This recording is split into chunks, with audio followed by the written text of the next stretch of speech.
Namaskara, good evening, and welcome to BIC Streams. Bangalore International Center, or BIC for short, is an inclusive and neutral platform for informed conversation, intellectual dialogue, exchange of ideas, and the arts. Today's session is the Dr. and Mrs. A. Psychoanalysis in mid-20th century British India. Anthropologist of medicine, Sarah Pinto, focuses on the psychic and social experience of medical care given to women in the context of rural medicine, whether it is delivered by ersatz doctors, women health workers, village bigmen, or NGOs. Pinto has been attentive to how the terms set by development reinforce existing patriarchal class and, most of all, caste hierarchies. Pinto has also studied the institutionalization of women in the highly privatized sector of psychiatric care and its intersection with customary laws and the position of abandoned women in kin networks. In 2019, Sarah Pinto published The Dr. and Mrs. A, which shifted her field of inquiry to a historic psychoanalytic encounter between Dr. Satya Nand and his friend and co-enquirer, the young Mrs. A. Looking at the history of gender in late colonialism, the book tells us that psychiatry's history of innovation and creative thinking about the self is global, and that modern personal ethics could develop from the Puranas, myths, or the observation of nationalist politics. In today's conversation, art historian Annapurna Garimella discusses with Sarah Pinto her work in medical anthropology and how Dr. Satya Nand and Mrs. A have affected her in the way she wants to work and in what she chooses to learn and write from her research. Following this, what promises to be a thrilling discussion, there will be a Q&A session. So please feel free to use the Q&A box, which is at the bottom of your Zoom screen, to post your questions, which Sarah will address towards the end of the session. Full bios of Sarah and Annapurna will appear on the chat box, which is also at the bottom of the Zoom screen. And now over to Annapurna. Good evening to I have to offer my apologies that there's a problem with the broadband here. So I'm going to turn off the video as I speak till it's better. And in case there's a problem, I'll be posting my questions to Sarah, and if you see her looking down and reading on the screen, it's because she's reading a question I posted on the screen, on the chat box. So now I wanted to just, I came to her work through our publisher, Women Unlimited, Ritu Menon, who runs Women, and I was like fascinated. I've been interested in mid-20th century British India and nationalist India. When I mean mid-20th century, I mean the 30s, 40s, 50s, 60s, and 70s. Shading, of course, into the late 20th century, but really that ending with the 60s, but really an era in which everyone knew that India would become an independent country at some point soon.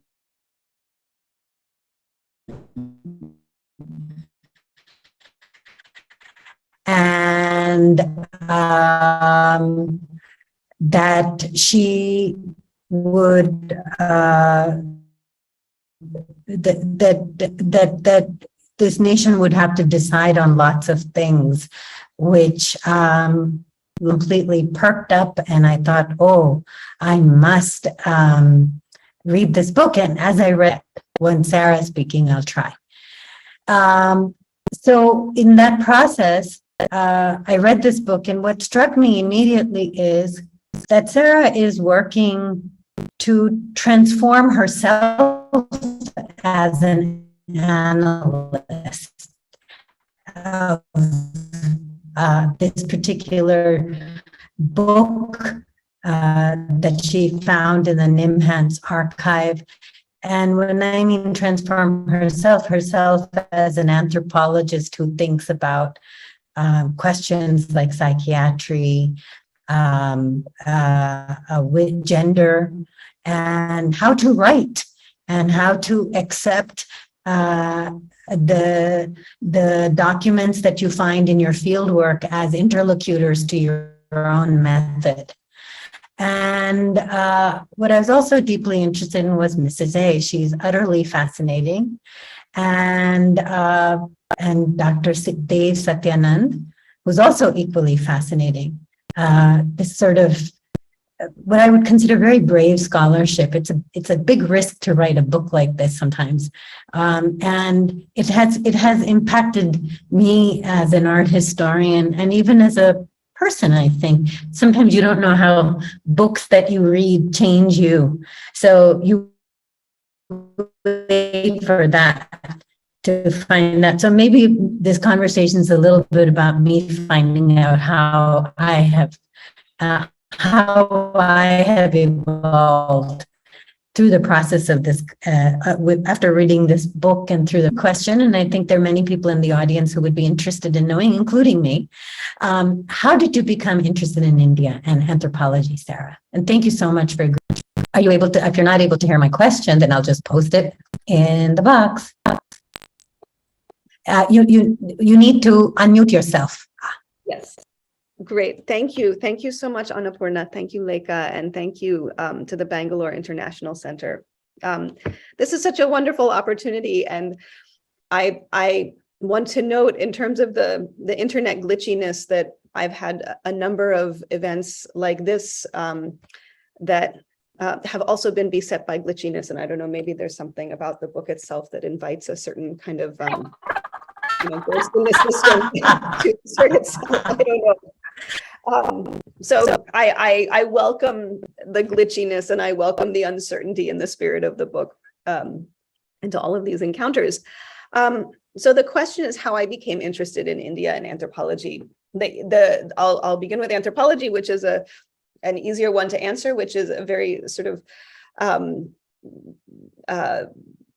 fortuitous encounter. When I was in grade school, there was a student who's a fellow student whose father was an anthropologist and was working on the, I think, the Harvard Kalahari project. And we had a career day in the classroom, and he came and spoke. And even though that kind of anthropology is very, very different from the kind of anthropology I do, I was immediately struck by the idea of going to a place, even if it's sort of your own place, but a place that you make different, or that feels different, that is somehow foreign to you, even if it is through your own sort of just your own change in perspective, and trying to understand yourself in that place, trying to understand the place, trying to reckon with something that feels radically other. So that was, what drew me in as about a 10-year-old. And of course, my sense of what anthropology is has changed profoundly. And I don't think of it so much in terms of that radical otherness or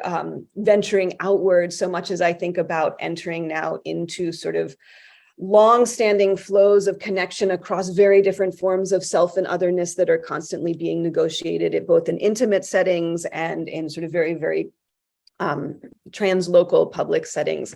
But I kind of carried that little nugget with me, and through my education, and then in college, was an anthropology major, and off I went and rediscovered anthropology as something very different than I first thought it might be when I was about 9 or 10. In terms of India, I first became interested in India primarily through readings and ideas having to do with anti-colonial action, the anti-colonial movement. I read Gandhi's autobiography when I was in my early teens, and was struck by both the strangeness of that text and also the sort of radicalness of the vision, and was sort of carried with me into an interest in, in region in general, a longstanding interest in different forms of resistance and revolution and reimagining. And of course, as I continued to sort of develop as a scholar of gender, began to think about resistance and reimagining in sort of smaller ways and less public ways and more sort of creative and often subtle ways. So my interest in India began, actually with history, and then of course grew and expanded as I continued to study the region and studied language and all of those ways that we do in our training. So are you able to hear me now? Yes. Yes.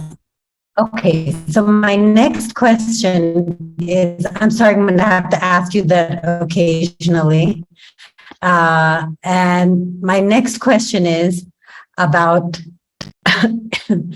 just one second, make sure that it's again unstable, so let me just paste this question again.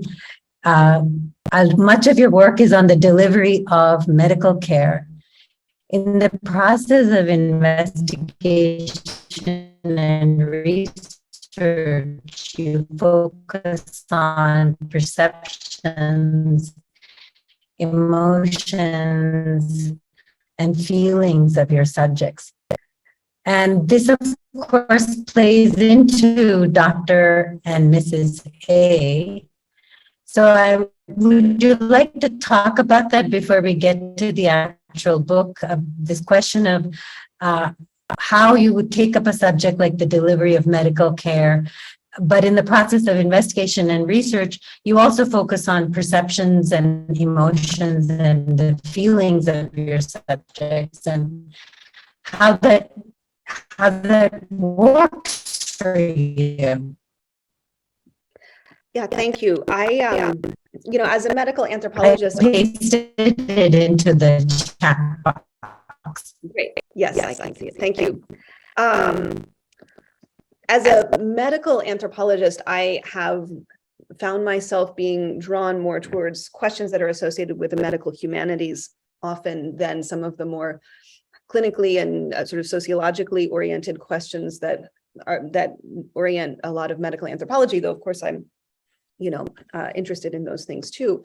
But these humanistic questions, to me, kind of begin with and move through and often return to one of the sort of basic conundrums of medicine, which is that in the process of healing or treating or curing or caring, one very often encounters the opposite or experiences the opposite, that efforts to heal and treat and care and cure may come with new forms of affliction, may come with other kinds of symptoms, may come with iatrogenic, in the broad sense, both sort of organic and sort of more metaphoric iatrogenic forms of suffering.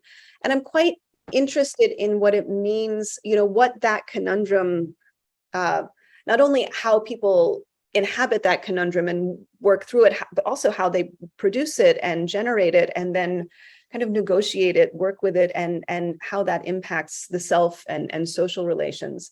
And so in my earlier work, which produced my first book, Where There Is No Midwife, Birth and Loss in Rural India, this came out of a long stint of fieldwork in rural Uttar Pradesh, primarily in village communities where there was a long-standing, though not always consistent, approach to reproductive healthcare that was oriented around DIE trainings or TBA trainings, or the notion of the training, which had of course changed over time, but the idea that one can identify a particular kind of practitioner, in this case, the midwife, the local midwife, and provide some form of training that will be transformative in a range of ways. And I was interested in the ways that that model was sort of at once constantly reproduced itself, always came with this sort of veneer of newness, even though it was a century old or more when I started that fieldwork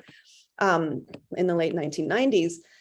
But also had effects that were not always necessarily positive and may, in fact, entrench certain forms of discrimination and prejudice and marginalization.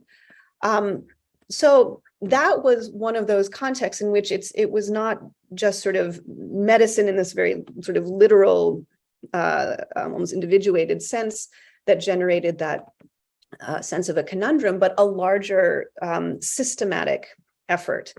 And I've carried that sort of, I tend to be drawn to those sorts of moments, those points at which well-meaning individuals reproduce aspects of a system or transform that system in ways that at once extend the sort of the possibilities for care and may also constrain lives. And how this happens not just between doctors and patients, but between family members, between diverse kinds of carers. So the personal is at the heart of that, not only because this is something that people experience, but also because it is a sort of basic fact of human existence, I think, that of course takes on many different,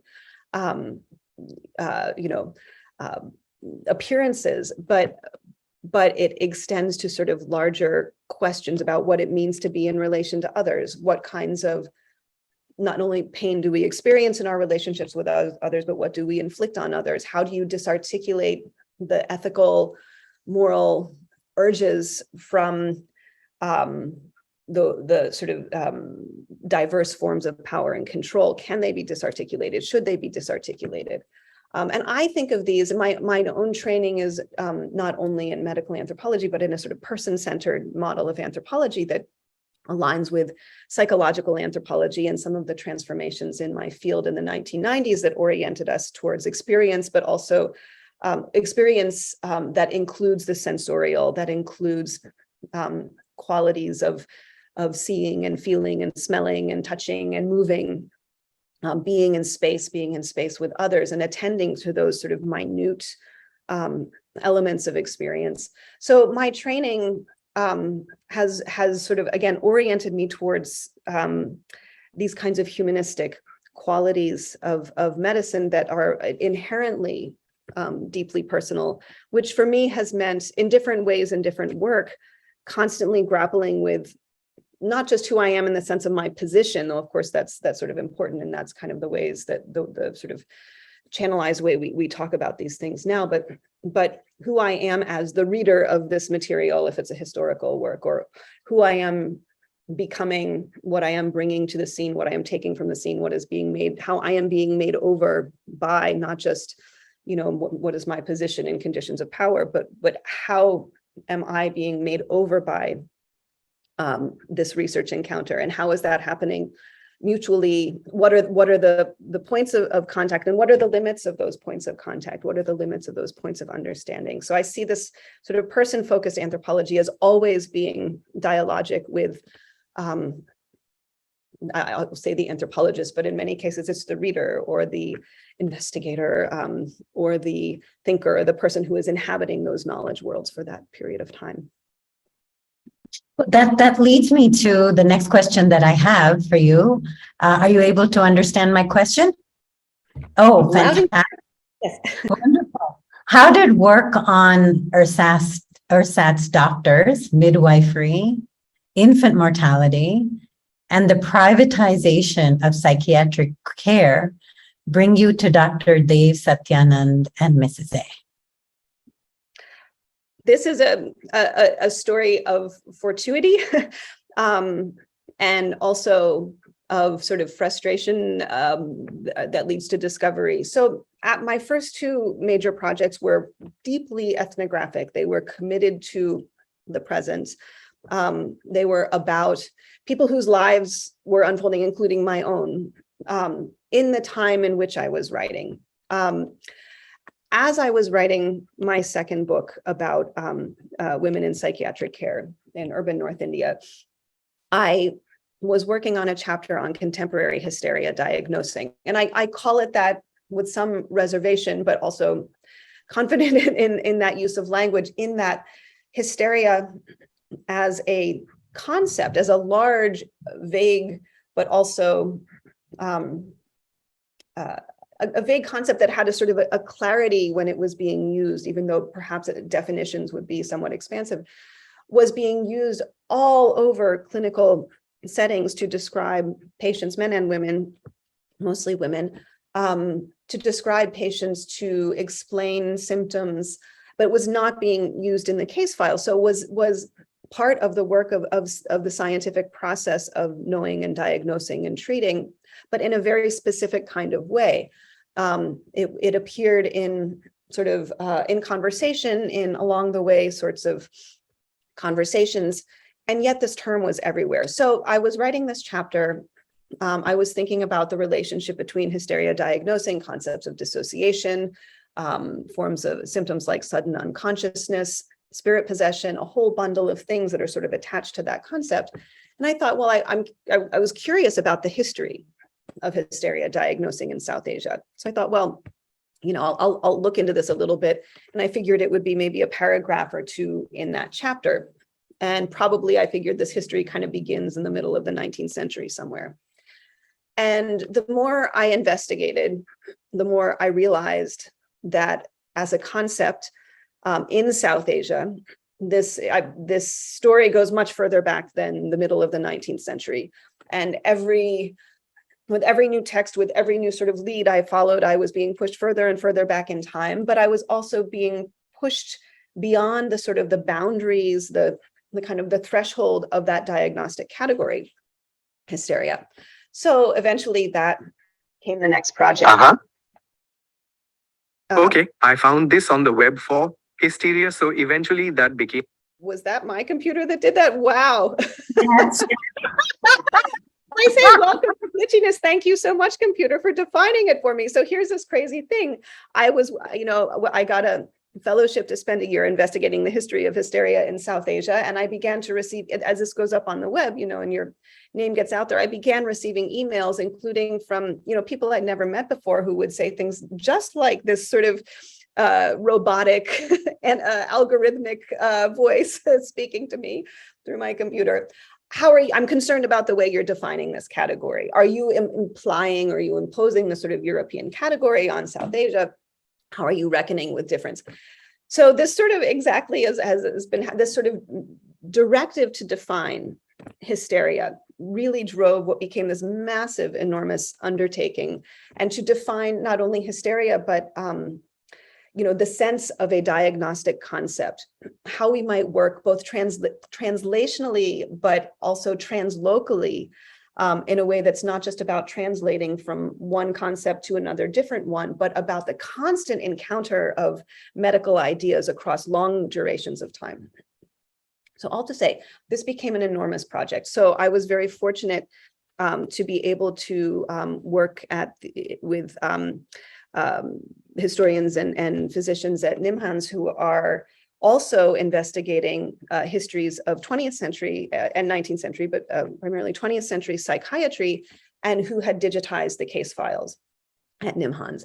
And this was just an extraordinary experience to sort of live with those digitized files for a period of time. And I'm still working with them and thinking about what is in them related to hysteria. During this time, I was talking with my guide, Dr. Sanjeev Jain, about various things related to hysteria. And he mentioned this book by Satya Nand, Objective Methods of Dream Interpretation. And I was struck by it. And he mentioned a case in it, not necessarily a hysteria case, but involving a woman who is Mrs. A. And so I eventually was able to access that text. And so what I discovered was this, not only an extraordinary text, but within that text, this just astounding 40-page case, roughly 40-page case, which is Dave Satyanand's account of his interactions with Mrs. A. So from this sort of massive historical undertaking that may or may not result, I mean, oh yes, will eventually, has resulted in articles and, you know, scholarly work, but that I had a very hard time containing in all sorts of, intellectual ways, as well as just in terms of publishing, came this ability for a moment to focus on one not only one text, but one piece of a text, one small moment in history.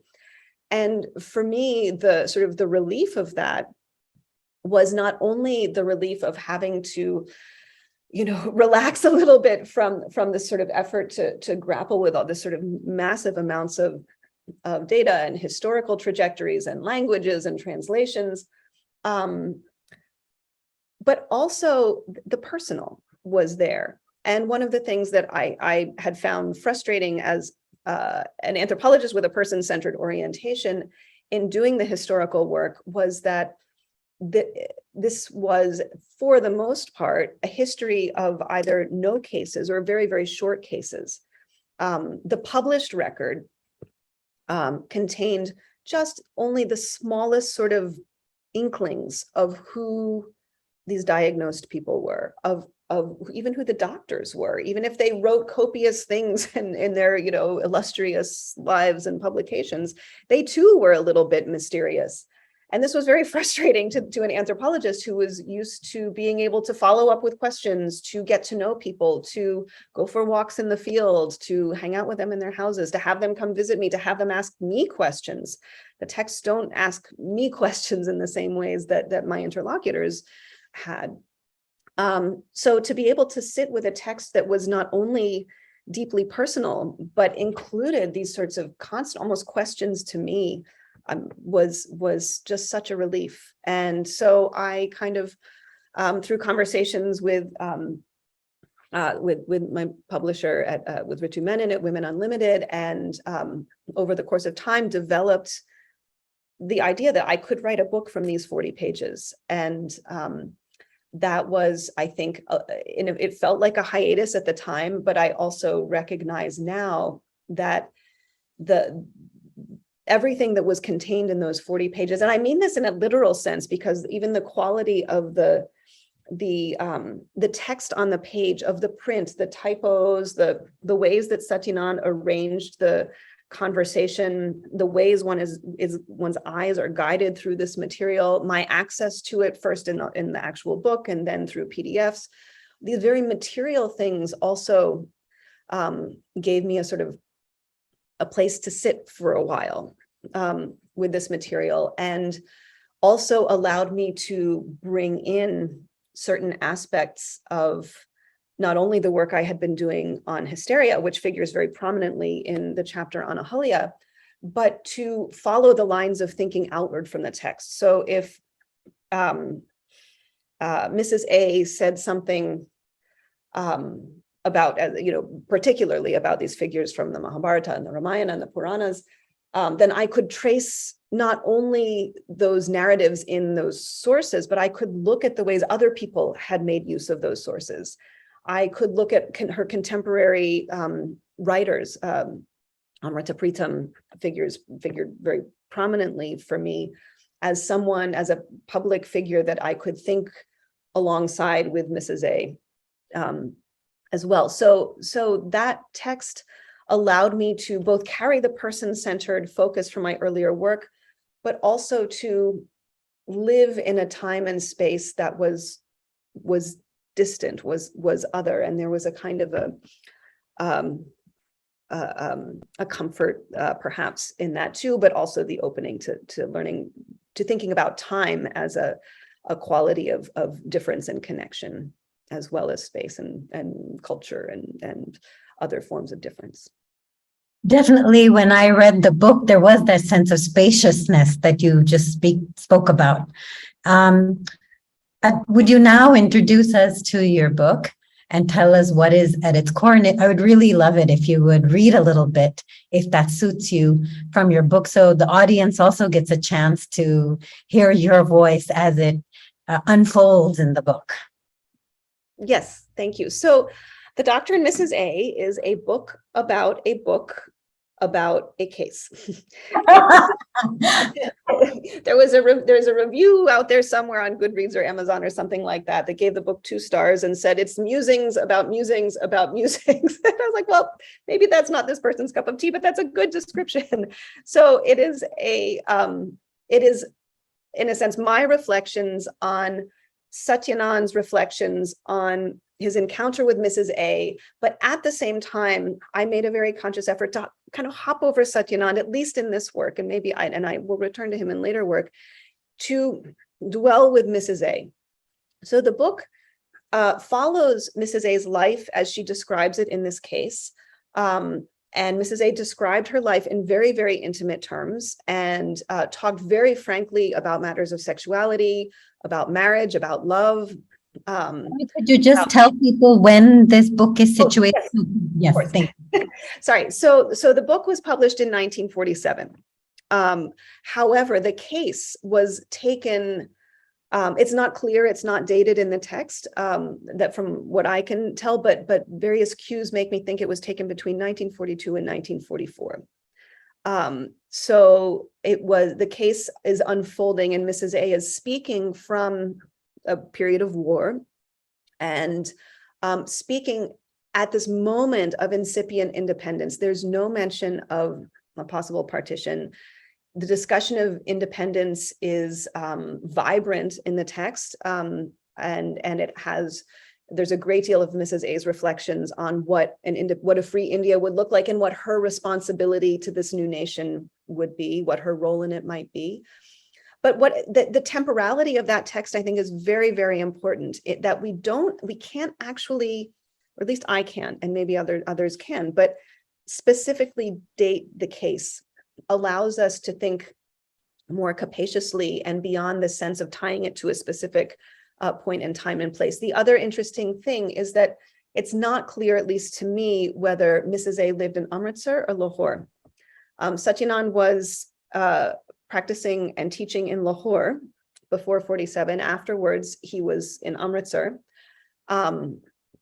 It seems like she was likely to be in Lahore, but it's not certain. And for me, that the inability to actually say which city it was matters a great deal, but also, again, allows us to live in that pre-1947 time space in a way that is different from bringing to it all that we know about partition and what followed. So this is the time frame of the text, and the partition was going to happen. They had no idea partition was going to happen. No, there's not really even mention of sort of moments of unrest or, what would be called communal sort of encounters or violences. There's mention of violence, but not of that sort. No, so there's the fact of the book's publication right in 1947 is poignant. And then the case is yet another sort of pocket of time within that. So the case, and my book unfolds by spending most time with Mrs. A and her life story. But one of the things Mrs. A did in this psychoanalytic encounter, actually, what I should say first is Satya Nand, in this book, was experimenting with what he felt would be a new and more objective form of dream analysis than that which was offered by Freud and Jung. For him, objectivity meant, among other things, objectivity meant that where Freud had disavowed the sort of social dynamics and the real events of a person's life, Satya Nand was open to those events and felt that dreams and the psychoanalytic encounter was an opportunity to solve, to create a resolution, not just to matters of the psyche, but to sort of real things that were happening in a person's life. Satya Nand also brought his patients into a state he referred to as samadhi, and his description of that is not elaborate in this text, but it seems like it was a kind of a hypnosis-like state. Interestingly, Mrs. A's case is not an analysis of a dream from sleep, but an analysis of a daydream. And the other case in the text is an analysis of a dream, in sleep. So what Mrs. A brought to this encounter, which Satya Nand elaborates on in his later work, but does not form a part of his prelude to the case in this particular text, are these sort of mythic figures and these iconic narratives. And interestingly, they recount these narratives in different ways. Satya Nand's account of Shakuntala is a little different from any I've ever read. And Mrs. A's account of Ahalya is a little different from, others. So they are not only drawing on these narratives, who for Mrs. A primarily is Draupadi, Shakuntala. Ahalya has a very small place, but I'm interested in her, so I made more of her here. Also Sita, of course, and a few other mentions. But I chose to write about Draupadi, Shakuntala, and Ahalya. So she is a kind of an Anna O in this context, in that she creates for Satya Nand the possibility of an analytic that is fiercely oriented towards not only narrative, but creative reimaginings of mythic forms, and mythic forms that bring to psychoanalysis narratives that are not necessarily coming from Greek, the sort of the standard narratives that inform Freudian psychoanalysis. So my book was to follow the lines of Mrs. A's thinking out of the text, and to reimagine and think about what we might glean from these narratives, both as they worked with them, but also beyond that. So I can read a little bit. I'll begin by reading a bit from the introduction. Thank you. And I will, as a prelude, say that one of the things Mrs. A was dealing with was the possible end of her marriage. She was grappling with, over the course of the case, coming to terms with, and in fact, even noticing the fact that her husband was having an affair, and in fact was having an affair with a friend of hers, a woman named Vidya, with whom she also had a kind of relationship with. And so that's where this reading begins. At the point in her analysis when she seemed to accept the possibility that her marriage was in jeopardy, Mrs. A said, "If it comes to a breaking point, I shall not be found wanting." It was at the breaking point that she encountered the possibility of a future, of living, which was also a life of fulfillment beyond wanting. Although, according to Satya Nand, she considered her account to be one of hope, I find in it an openness and realism at once more tangible and more heavy with possibility than mere hope. For Gayatri Spivak, ethics are the experience of the impossible, in which the future is always around the corner, and there is no victory, but only victories that are also warnings. This statement captures the fullness of that moment for Mrs. A, in ways that pressure it with all we know and all we might suppose, but leave it available beyond that pressure. At Mrs. A's breaking point, there is both openness and realism. Openness because there is a future to it, realism because it comes from a position of risk. Oh, that's beautiful. I love that passage. And I think that's, to me, that's the core of this book, is all these figures, these Draupadi, Ahalya, Shakuntala, opening up a sense of how do we think about a future as both possibility, but also perhaps the very thought of the future as a warning. Could you introduce us to the way the conversation evolved between Dev, Satya Nand, and the tone of their conversation between Dev, Satya Nand, and Mrs. A? Yes, this is one of the, for me, the most wonderful things about about this case, especially by contrast to the canon of Freudian uses of cases, or at least Freud's use of cases, is that Mrs. A was not a patient. She was, at least as far as he recounts it, she was not symptomatic. In fact, he had invited her as a family friend, or a friend, they refer to each other as friends, to experiment with his method. So their relationship is not charged with that conundrum about healing and causing harm that I referred to earlier, but it's also not charged with quite the same sort of power dynamics that we've come to associate with, thinking about gender in early psychoanalytic encounters.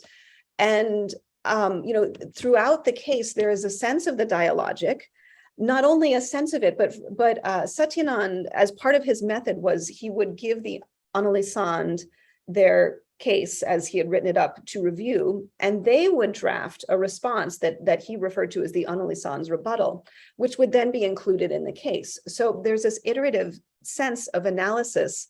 And that's not to say there's no authoritative voice here. I mean, Satya Nand gives explanations and resolutions, and what's so wonderful is Mrs. A often responds was like, no, that's not right. Or yeah, but how about this? And she particularly says those things when it relates to her love for her friend Vidya, elements of queer sexuality, and certain aspects of what she refers to as her real happiness, and includes things like singing and dancing. So Mrs. A was a woman who had these aspirations. She had been in college and was pulled out of college in order to marry someone she loved, who had also courted her. And but in that shift from being a college girl with big dreams, which included maybe being a professor, maybe writing a new history of India, maybe being a dancer, maybe being an actress, maybe going to the villages to teach socialism, which was, the theme of the case, in fact, according to Satya Nand, is Hindu socialism, which he saw as Mrs. A's sort of vision, the sort of radical new political vision. So the shift from being a young woman with those aspirations to being a young married woman is at the core of the case. And that's also one of these points of tension between Satya Nand and Mrs. A, where he sort of has one vision of how that should be resolved. And she keeps kind of trying to, maybe that's not quite right. Maybe it's this. And yet the tone is friendly and conversational. And, I like to contrast. Charming. It's very charming. It is charming. The friendliness of this encounter is right there. And it's, I often teach Dora in my classes, and, Freud's sort of iconic account of a case of hysteria, and the contrast between that contest of authority and that sort of imposition of an authorial analytic voice upon a clearly resistant subject, and the transference and countertransference that there is all over the page, and yet Freud himself seems to not be cognizant of it.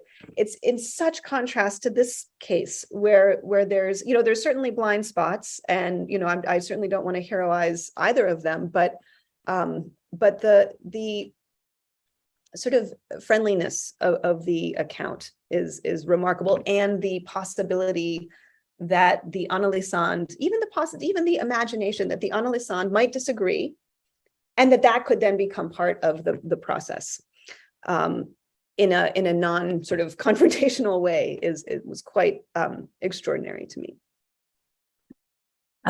Sarah, would you introduce us to Mrs. A and her Shakuntala? I would love to. So Mrs. A's Shakuntala departs from the Shakuntala of the narrative in certain important ways. And I think one of the things Mrs. A did a little bit with Draupadi, but especially with Shakuntala, was to imagine sort of alternate possibilities for the story. Her relationship to Draupadi is more of an analytic one. And she sees Draupadi as a kind of a model for her life, and she's sort of grappling with what that might mean. But with Shakuntala, she almost inhabits Shakuntala. And she not only almost inhabits Shakuntala, in college, Mrs. A had been first cast as, she describes it as one of the maids in Shakuntala, and then had aspired to play this role in a play that was to be held at the Ramakrishna Mission.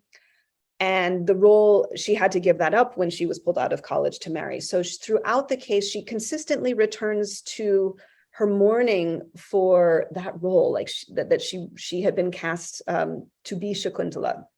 And in the process, she returns to the play itself and to its narrative content, and uses that narrative content to rethink her life. But I think there's something very different from the strictly analytic mode here, in that Mrs. A had imagined herself as a dancer and an actress, and talked about loving, how she loved to go alone to her room and turn on the gramophone and dance, and how much she regretted the loss of being able to inhabit this part. So for me, as someone encountering this material, but also thinking about what it means to be a reader and an analyst and a knower and a person journeying through intellectual resources, the idea that you could inhabit resources, that you could reimagine them, that you could tell a different story of Shakuntala because you were Shakuntala, is so different from the sort of, interpretive mode, even from thick description or some of these sorts of models for hermeneutic models that we inherit, and especially from certain critical modes of reading. So I can read a little bit about Please do that. Shakuntala. Let's see if I can find the right spot. Okay. All right. Oh, and Satya Nand had his own interpretation of the play. Satya Nand's writing is wild and very hard to make sense of, and he loves these long chains of association. And so with Shakuntala, he really got into that. So for Satya Nand, the meaning of the play was the line of connection that ran from Bharat to Nehru. Oh, Mrs. A was quite smitten with Nehru as well, and she talks about having a crush on him, etc. Anyway, ran from Bharat to Nehru to India, and marital resolution that hinged on being recognized by Dushyanta. Mrs. A liked this idea very much, but felt it had nothing to do with Dushyanta's recognition. She said, "I think Shakuntala would not have been happy if her husband had recognized her. She did better in being alone and away from the influence of a husband." Let's stop there for a moment. Let's read it again. "I think Shakuntala would not have been happy if her husband had recognized her." This was not just a desire to make a life for herself, or even an embrace of singularity, which is a concept I discuss in relation to Draupadi, or even just a revelation of uncertainty.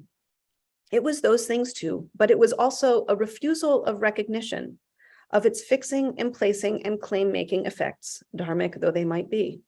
More than that, it laid claim to the opposite. Call it non-recognition, although it is not a perfect term. It was non-recognition as happiness, non-recognition as world-making. Non-recognition could hold singularity and uncertainty together, making both part of not only a vision for happiness, but a foundation for right action. Indeed, for the creation of a new nation, of a new world. The turn of phrase, if we take Satya Nand's account as verbatim, a contrary to fact formulation, suggests not only a different point of emphasis, but another outcome for the story, an alternate imagination. Mrs. A did not interpret but retell, offering a new story, not a new reading. She made it clear that neither Kalidasa nor those who would translate Shakuntala's message need to have the last word on ethics. Indeed, that the route to the future need not be mere reading, but could involve new tellings. Oh, that's such a beautiful part of that book. Now I'm going to ask you to move to Ahalya. And because though she has a very small part, it had a great deal of profundity and resonance for you. So could you talk about Mrs. A and Ahalya? Mrs. A and Ahalya have a different relation to each other than I have to Mrs. A and Ahalya. So there's a sort of triangulation here. And Satya Nand drops out of the picture a little bit here. The narrative of Ahalya was one that has spoken to me for a long time, and increasingly as I worked on the Hysteria project and became very interested in mythic, ethical, moral narrative approaches to questions of violation and the figuring and refiguring of crises of consciousness, so unconsciousness or that sort of quasi-conscious state that Ahalya occupies, how those kinds of conditions recur in various kinds of mythic narratives and how they attach not only to gender, but to scenes of violence and violation. So Ahalya for me has always been a sort of a touchstone, and the profound sense of injustice that comes through reading that story, and for many feminists, at the same time, the way the story is mobilized as an ethic, and an ethic again of recognition, that Ahalya in her frozen state or her invisible state is recognized by Ram and thus has, accomplishes redemption, is always, I think for me, but for many, many people is in this sort of very uncomfortable relationship to the fact of the injustice of Ahalya's punishment in the first place, punished for either being deceitfully, being tricked or by Indra, or for being raped, or for desiring to have a sexual relationship with someone other than her husband. So when Mrs. A brings up Ahalya, she is interested in Ram's act of recognition and redemption. So I was interested in the undercurrents at this point. So less the things that Mrs. A says and does than the things that are coming through in spite of what she says and does. And one of the things that comes through in spite of what she says and does is there's a whole line of narrative about another person. And that is Mrs. A's maid, someone she refers to as the servant girl. The servant girl had a profound influence on Mrs. A's childhood. She was roughly the same age, maybe a few years older than Mrs. A, and had a very troubled relationship, and possibly was assaulted. It's not described exactly in those terms, with another older servant in the household. Later, and so Mrs. A witnessed that relationship and the servant girl's trauma. Later, when Mrs. A marries, the servant girl comes with her to her household, and it's the servant girl who is telling Mrs. A that her husband may be having an affair, who is telling Mrs. A her in-laws are concerned that she's not conceiving. So the servant girl is the bearer of this frightening information. And for about 2/3 of the case, Mrs. A rejects this. And she says, she refers to these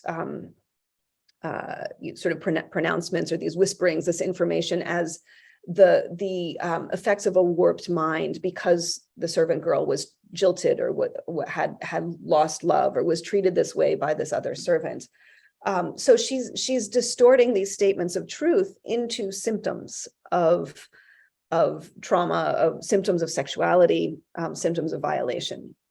So Ahalya, for me, allowed me to thread in a sort of loopy way, but sort of this long history of accounts of and medical attentions to unconsciousness and hysteria and the figuring of violation and rape and other forms of assault in that medical history with these narrative forms, these mythic narrative forms that work a similar territory, and to come around to what the servant girl is and was for Mrs. A and what she allows us to see in the text in spite of Mrs. A and Mrs. A's unwillingness to hear her. So shall I read a little bit from that? Please read that. So I'll begin by reading a little bit about Ahalya and then a little bit about the maid.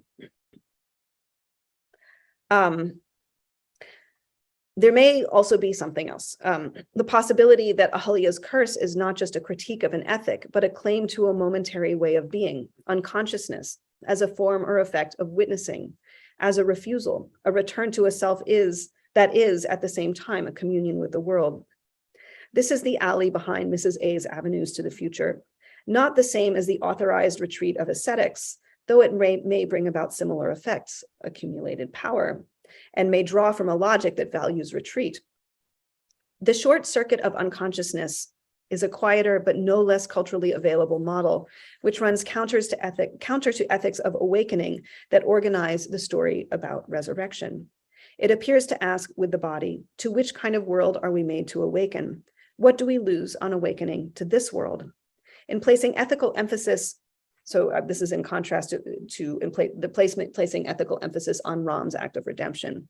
So in contrast, in placing ethical emphasis on the stoniness, invisibility, blindness, muteness, and living on air, these are also ways that myths demonstrate the accrual of power, Ahalya's beauty, Shakuntala's knowledge, and Gandhari's second sight.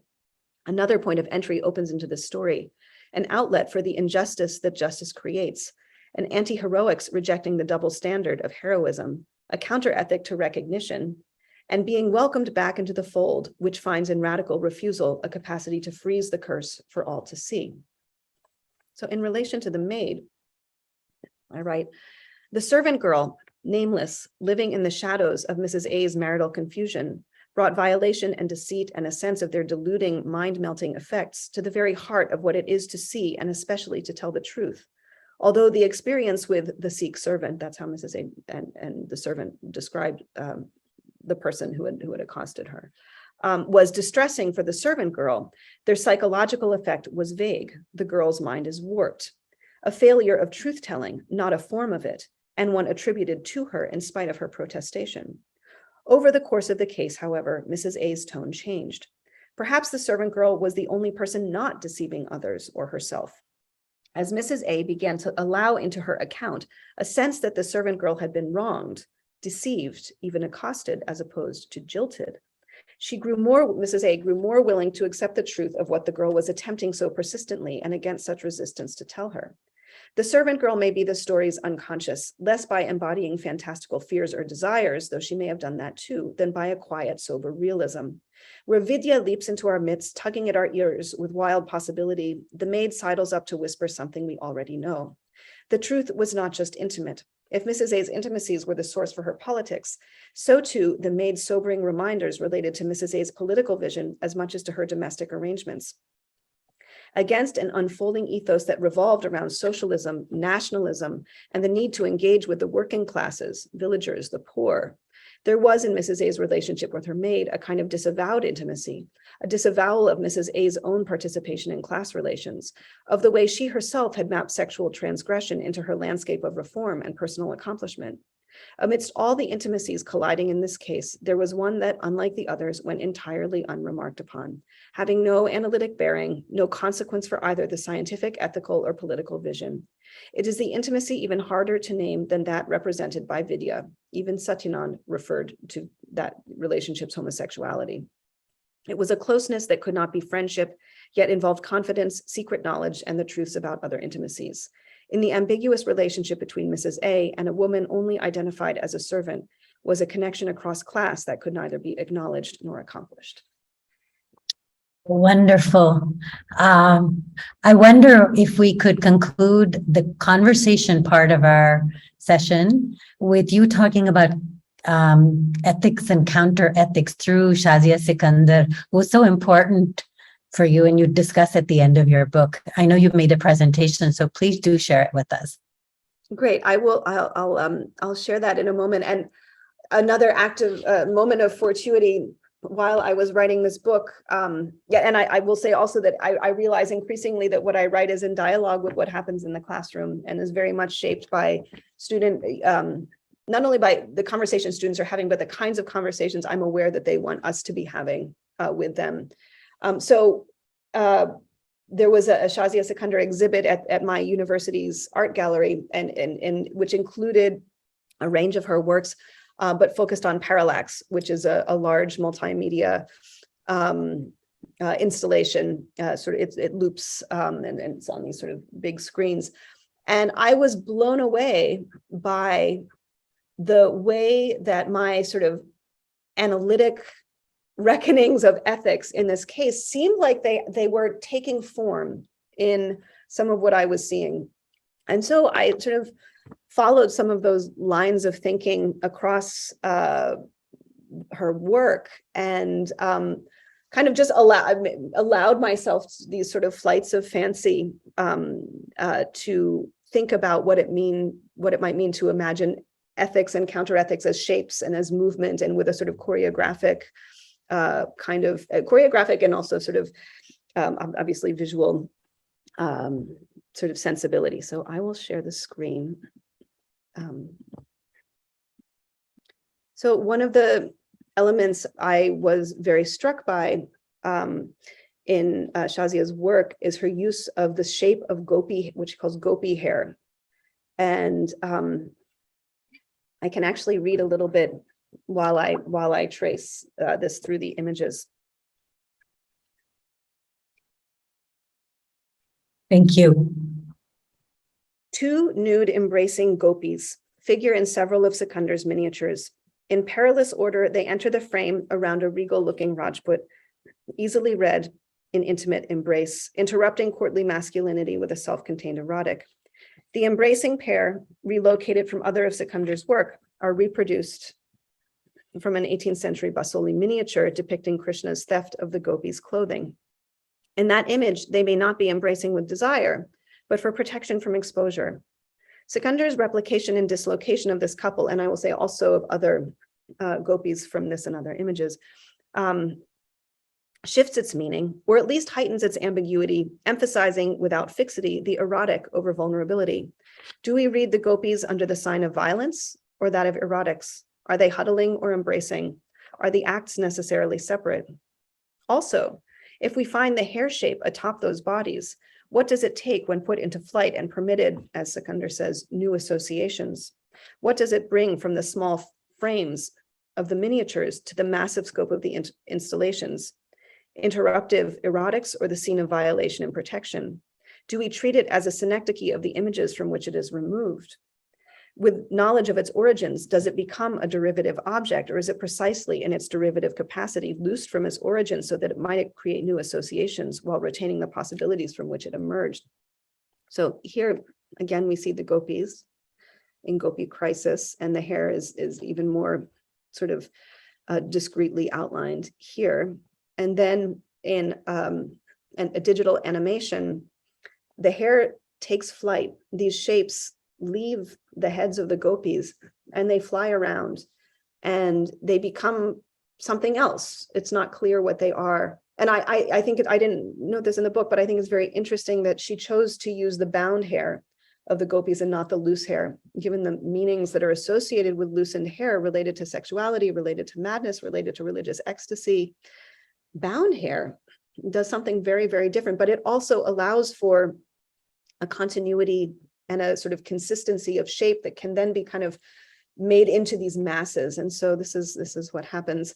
A very sort of beautiful, I mean, it's all beautiful, but a very kind of transforming part of Parallax. The gopi hair, which takes various shapes. At certain moments, it's a swarm. At certain moments, it has this feeling of creeping, and other moments, it's like flocks of birds. So she's arranged them digitally into these, what she calls singing spheres. And each of these spheres, you can't see here in the still, but has a different sort of choreography for the ways that the sphere is comprised of this gopi hair. So in some, the gopi hair like sort of bursts out from inside and then like reaches the sort of limit and forms the sphere by in sort of that way. In others, the hair kind of coalesces at the edges. In others, it's a more sort of erratic form. So there's different choreographies for making the sphere. And I'll continue reading if I can find my way back to that where I was. Oh boy, when was I? Okay, if we think both about shape and content, that is about the gopi hair's movement across works and the derivative nature of creative potential. And I mean derivative very positively here. And that's also a real goal of this book, is to rethink what we mean by, when we think about origin and derivation and transformation, and think of these as positive creative works, processes. Sikandar's gopi hair highlights the way categories can work by being dislocated yet responsive, with the freedom to stand for something bigger than their positioning, something female characters are seldom allowed to do. They also point us toward the ways things are set free from context as much as the ways they are beholden to it, the ways they also in turn build new contexts from which other things will take flight, taking with them perhaps a refrain, a scrap of melody. We can see some of this play with decontextualizing and derivatives in Mrs. A's musings with her mythic heroines. We can even detect elements of it in Satya Nand's science, in his insistence on the nature of the objective, of the whole truth, and the particular arrangement of his science of the mind, by which imagination is a material process of social and ecological proportion, the creative nature of an objectively knowable mind, an objectively present person, the man in time, Satya Nand's phrase, who for now is here, and who exists in order to continue to explore the nature of his, Satya Nand's language, existence. And there it is again in Satya Nand's horizons of fantasy that are also always horizons of self-knowledge, by which we emplace ourselves in the very real world. Yet neither Satya Nand nor Mrs. A's theorizing can be contained by counter-ethics or by Sikandar's vision, and nor can they contain them, which brings us back around to the way this book has been less about their theorizations than about what their conversation demonstrated, what it allows us to see from the distance of time and through the willingness to put aside some of what we know now in order to hear what they thought they knew then. The smallness of their encounter, it was just a little experiment, a small conversation in an inconsequential book about a derivative effort to make a better science from old materials, reminds us that counter-ethics are just creative moments comprised of smaller moments, momentary big statements made of smaller ones, temporary places we might stand. Wonderful. Thank you so much for sharing the depth of the book, allowing us to enter the depth of the book. We do have a question, so I will read it out for the sake of our audience, but also, Sarah, if you're unable to hear my voice, please do look in the Q&A. And I invite anyone who would like to speak to just raise your hand and I'll call you. I have the list of participants here. And I will call you, and I would love, both Sarah and I would love to hear, and the BIC would love to hear you speak your question and engage and participate in this conversation.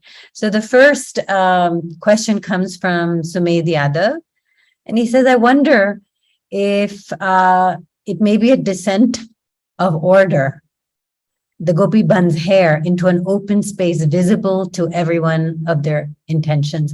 I'm not fully clear what that means, but if you'd like to explain, please do come on further and do that. Do you understand that question, Sarah? I am really interested in it. I don't fully understand it, but I'm dwelling on the phrase descent of order. And So I'd love to hear more. Yes, there we are. Please talk. You're on mute. Yeah, no, I'm also thinking aloud. It's something that just came up to me when you were talking about that, particularly the choice of, you mentioned that the author has the choice and he didn't really choose the open hairs. Instead, he went for the closed form of the hairs. Yeah. Yeah, thank you. Go ahead. Yeah, I'm afraid if I have anything else to add on that. I think this is really, I think this is so important.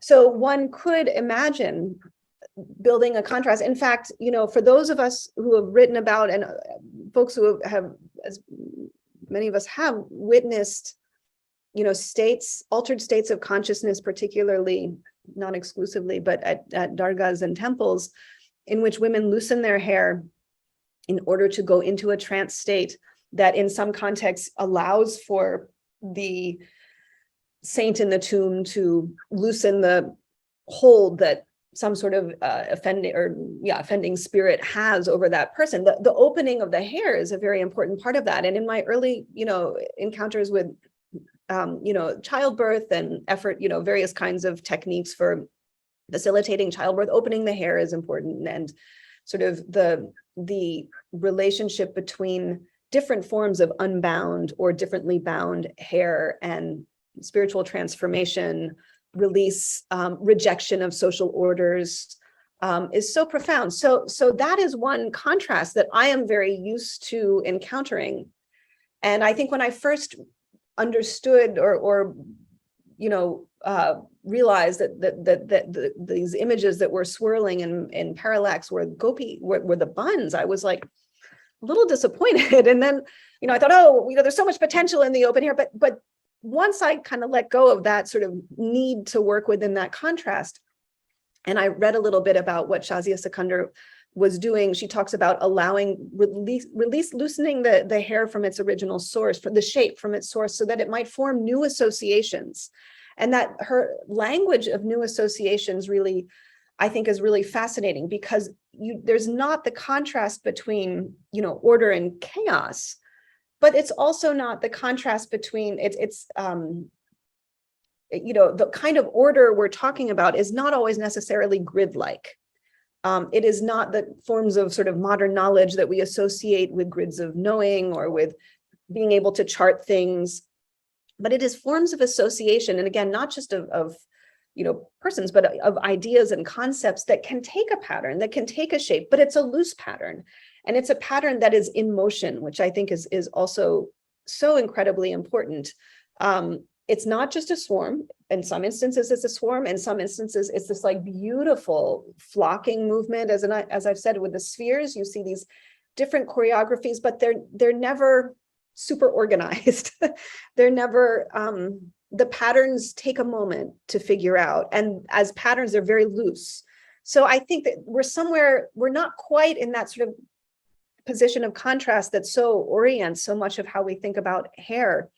But we're in a way of thinking about a capacity or a sort of capaciousness towards these multiple kinds of new associations. Yeah, one more thing. So as you said about altered state of consciousness, it reminds me of a little bit Shape of the Mushroom. I don't remember the author, But there have been mentions in Rig Veda or somewhere about these particular kind of mushrooms. Yeah, and I'm just musing over the shape of them. Yeah, Thank you. I wonder if we might ask Dr. Sanjeev Jain to join us. He's in our participants. Would you like to say something, Dr. Jain? Ah, wonderful. Please unmute yourself. Thank you so much for joining us. Hi, Sarah. Good to see you after so many years. Hi, Sanjeev. Thank you for coming. Right. So, what do you think? Why was the whole account of Satya Nand and his subsequent life relatively silent about the social realities happening around them? I mean, you said in he never mentions the partition, never mentions all these things. Life for Mrs. A is a swirl of parties and drives and picnics and and politics and very erudite conversations of English literature and Hindu mythology.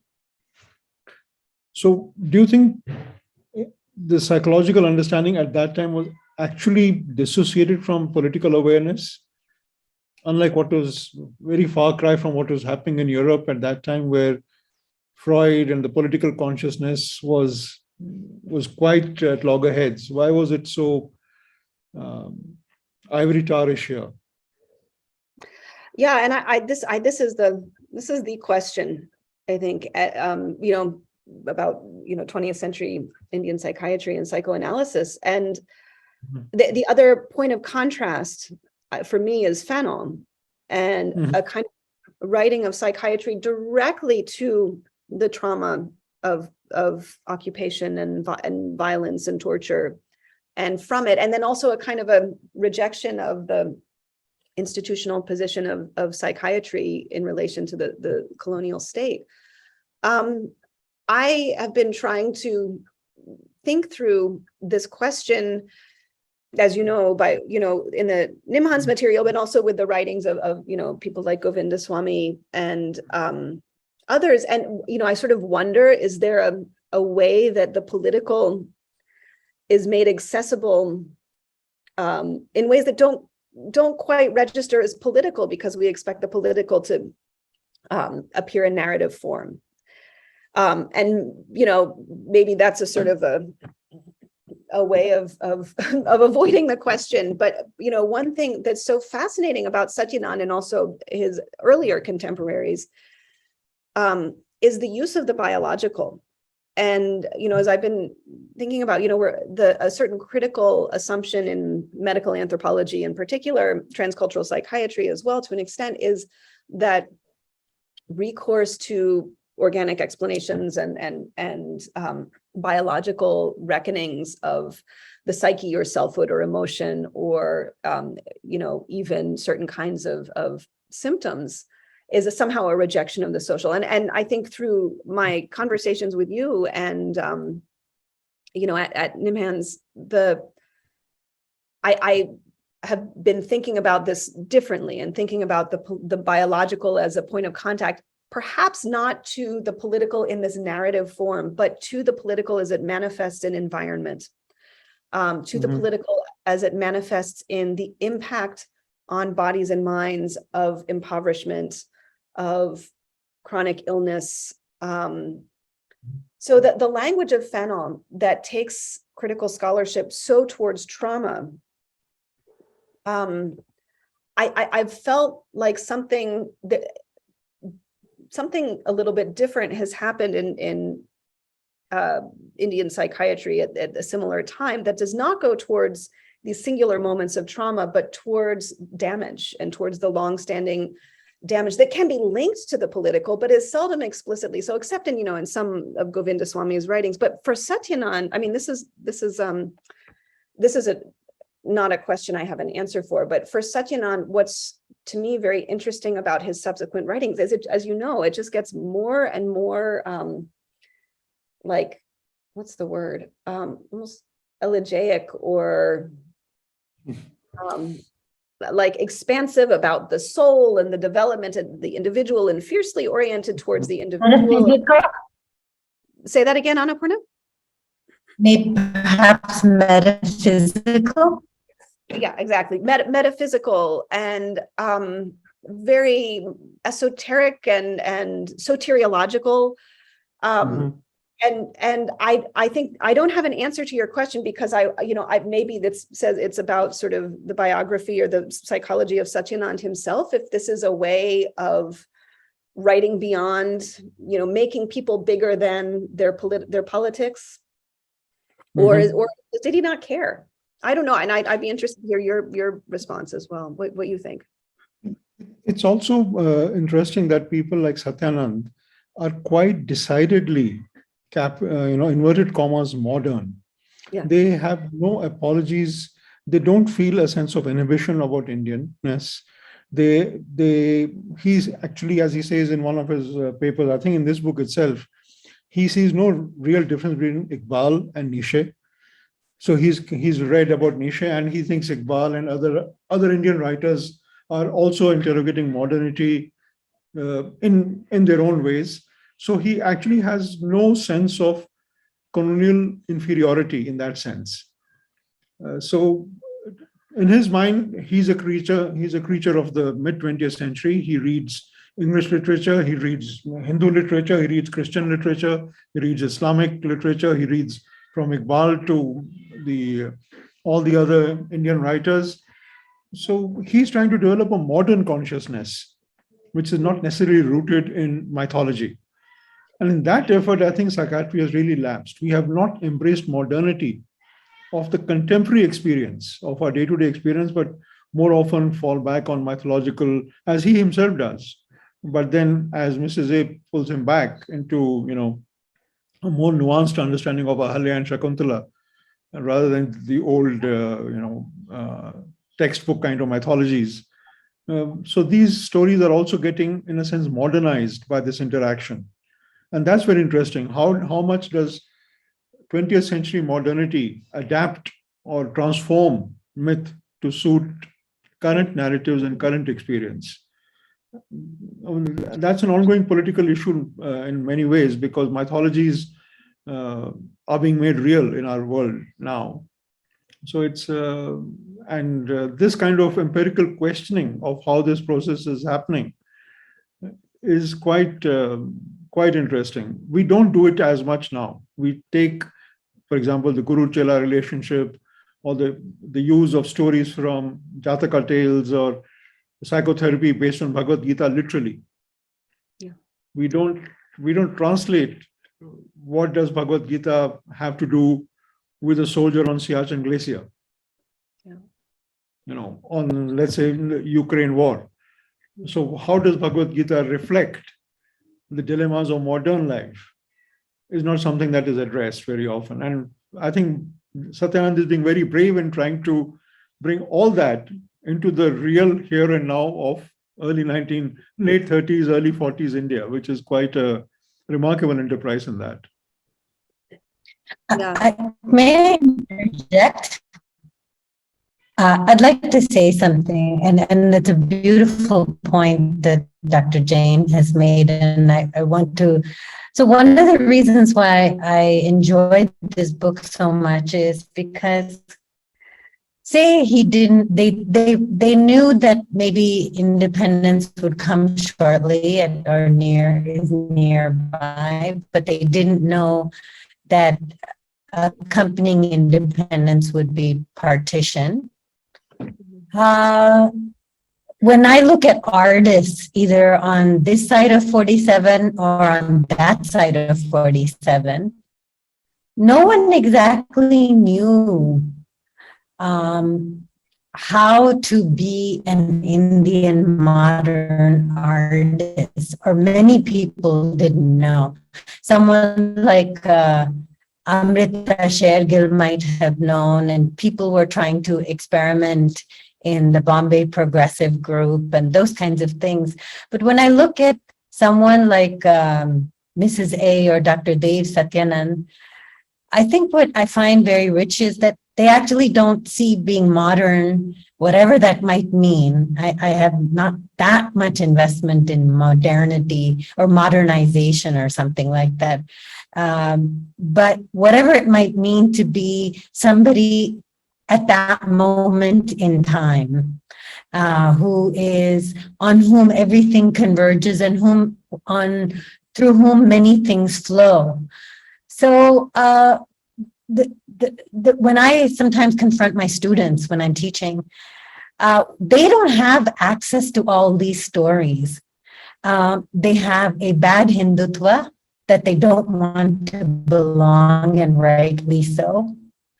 They often have a very limited left politics, which doesn't necessarily map on to the complex experience of their family life. Many of my students in the art schools come from crafts communities, and those communities have deep investments in God and belief, and they're very often not atheist. And as they transition from coming from these backgrounds into quote unquote modern or contemporary artists, what is the ethical basis for and they don't read, most of them don't read because they come from barely Anglophone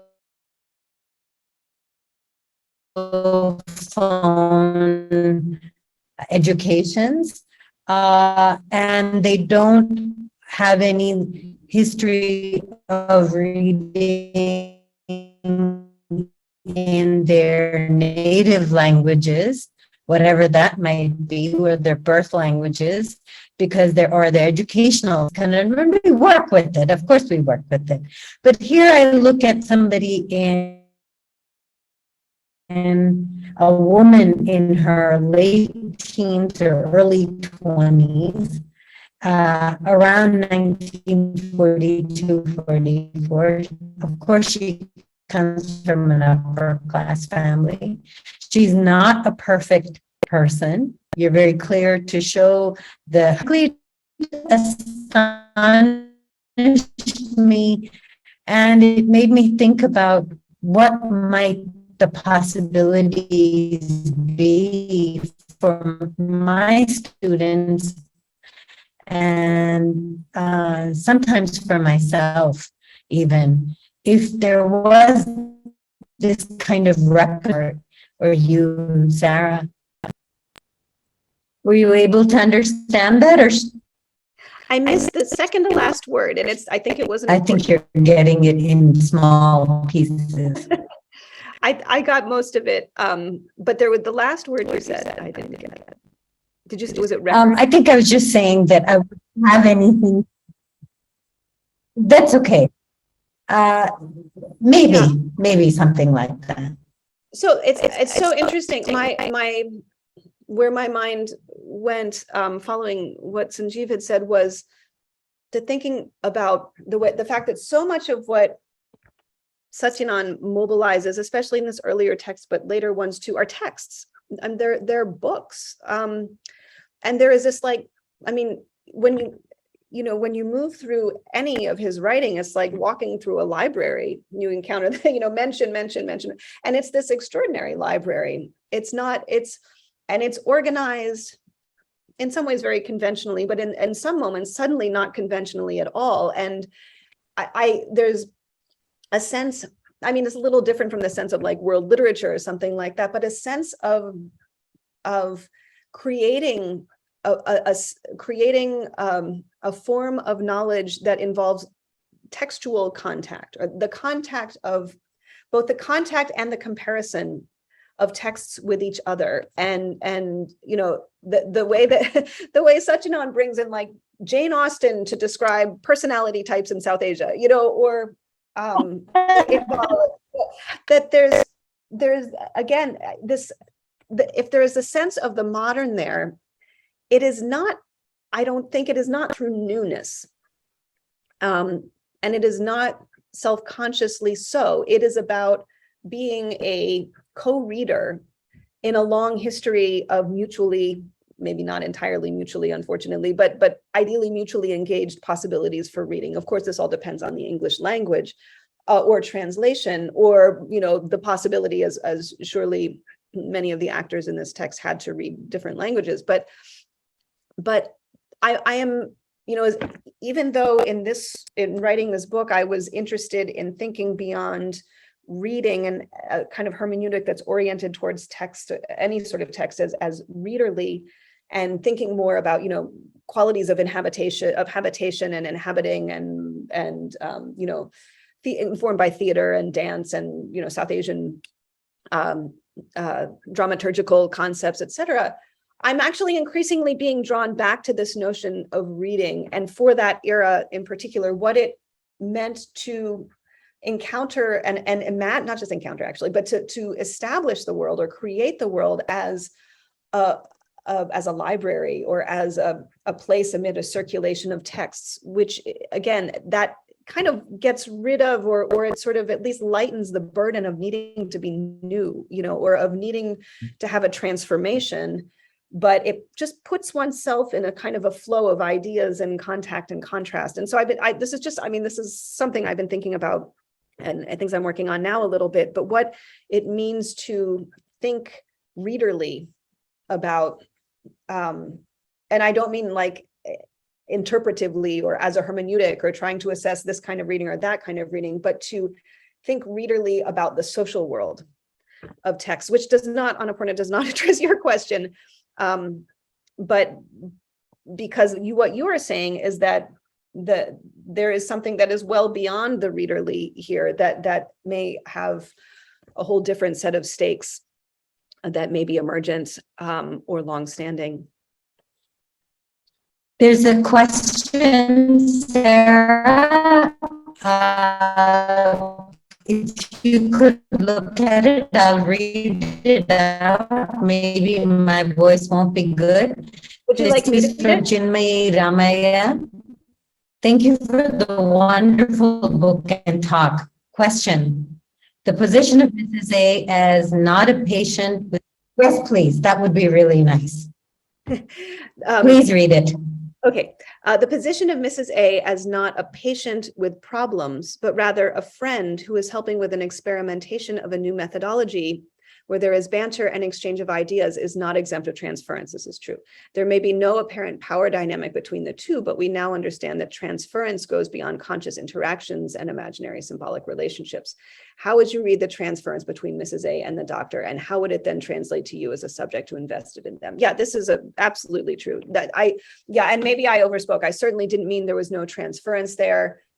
I think what comes through is that the transference it seems like it's often either truncated or there's a lot that's not there. I mean, the big question is, what's the deal with the transference and counter-transference, or put differently, like, who were they to each other? You know, did she become his wife? Did maybe Sanjeev can answer that in a flat out yes or no, I don't know. But what was their relationship like? How did this person who was, you know, a fair bit older than Mrs. How did they end up? I actually like to imagine this less in terms of the psychoanalytic language of transference and countertransference, but in a sort of narrative and almost cinematic way. Like, what brought them into this room together? Did they go for walks? Was it even a room? You know, did they, all of these things that would stage whatever this love was, I mean, there's love all over this text, and how you want to characterize it, what kind of love is a different matter. And I think while I agree that the question of counter and transference is important here precisely because it's a psychoanalytic encounter, there is a quality of emotional mutual investment that exceeds how transference works as a method for our understanding, but also remains elusive. And how would it translate to me as a subject who is invested in them? I mean, this is definitely something I think about all the time in terms of why did I need to say these things in this moment, and what is it that makes this text feel fortuitous?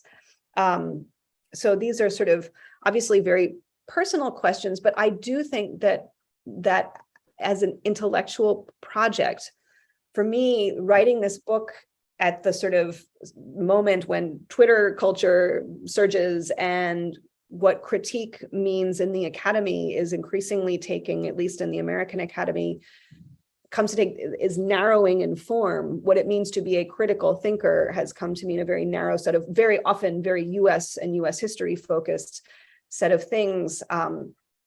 My frustrations in reading, manuscripts that are very argument driven and yet seem quite detached from the world they're ostensibly describing, various kinds of, call it cancel culture or whatever, but not a phrase I think is necessarily always accurate. But the forms of intellectual discourse, I was definitely writing in some way sort of against them in this book, and I'm only now beginning to sort of understand what those stakes were. And I definitely see this in terms of transference and, my investment in these figures as a sort of there's a love of youth and of a sort of a memory, sort of memories about youth perhaps here. Certainly, my thinking about my own children, but also a need to say something that pluralizes the possibilities for thinking critically about the world, that demands a more capacious sense of what it means to want to remake the world or to critique the world, that doesn't necessarily always fit a certain set of vocabulary sorts of needs, and also to think about, exactly as Dr. Jane's question is suggesting, to think about intellectual histories that diverge from what we are accustomed to thinking about as the history of critique. How do we relate to those histories? How do we use them to interrogate our own forms of thought?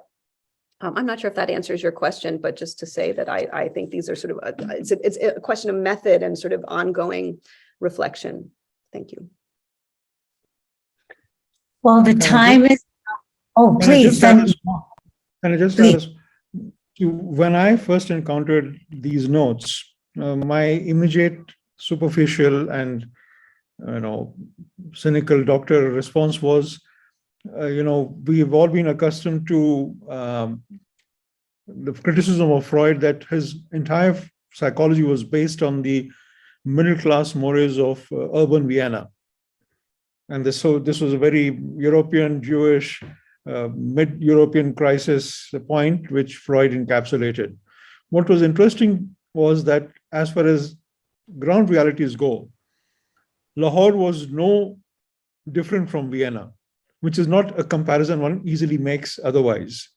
One does not think of Lahore as being Vienna, although I believe in the early 20th century it was once called Vienna of the East or something like that. But these days one does not really think of Lahore as being Vienna or even Amritsar.